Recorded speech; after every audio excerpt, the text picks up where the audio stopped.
நாங்கள் வரும் பார்ப்போம். செவ்வாய்க்கிழமை வராமல் சஷ்டிக்கு வந்து செவ்வாய்க்கிழமை வருவாங்க. ஆமாம், இறங்குப்பா இறங்குப்பா.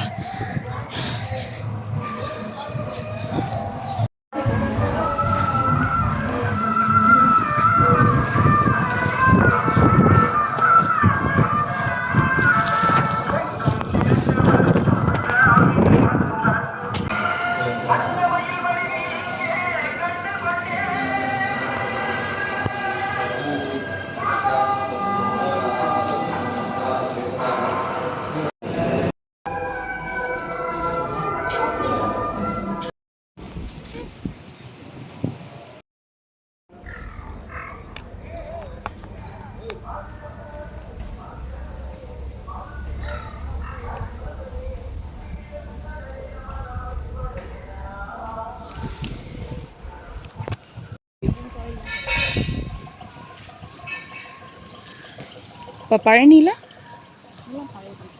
அப்பத்துலேருந்தேவா கேட்குறேன். பழனி வந்துட்டு யானை போகிறதுக்குனே ஒரு தனி இடம். பழனியில் யானை போகிறதுக்குமே தனி இடமா? யானை வழின்னு சொல்கிறாங்க இல்லையா, படிக்கட்டு ஏறுறோம் பாரு. அந்த படிக்கட்டு ஏறுறது நம்ம முதல்ல பழைய வழி வந்து படிக்கட்டு ஏற வழியாக இருந்துச்சு. இப்போ பழனி கோவிலில் பொறுத்த வரைக்கும் யானை வழின்னு சொல்கிறாங்க. நம்ம ஓரளவுக்கு நடந்து போகிற மாதிரி விஞ்சில் போகலாம். அப்படி இல்லைன்னா வந்து இப்போ ரோப்பு கார் இருக்குல்ல, அதில் போகிறாங்க. படிக்கட்டே ஏறி போகிறாங்க. நாங்கள் லாஸ்ட்டாக போகும்போது படிக்கட்டில் தான் போகணும். பழனிக்கு இப்போது நம்ம செம்மையாக இருக்குல்ல. மலேசியாவில் எவ்வளோ பெரிய யூஸாக இருக்கும், போயிருக்கியா? இது மலேசியாவில் இந்த மாதிரி சிலை இருக்கும்ல, அது கொஞ்சம் பெருசு போல். இந்த ஸ்டெப்பு ஏறணும்னா உடம்பு போயிடும். அதே நீங்கள் எடுத்துக்கோ. அங்கே போனாலும் உங்களுக்கு ஒன்றுமே, நீ அங்கே நின்று எடுத்தாலும் உங்களுக்கு ஒன்றுமே தெரியாதுங்க.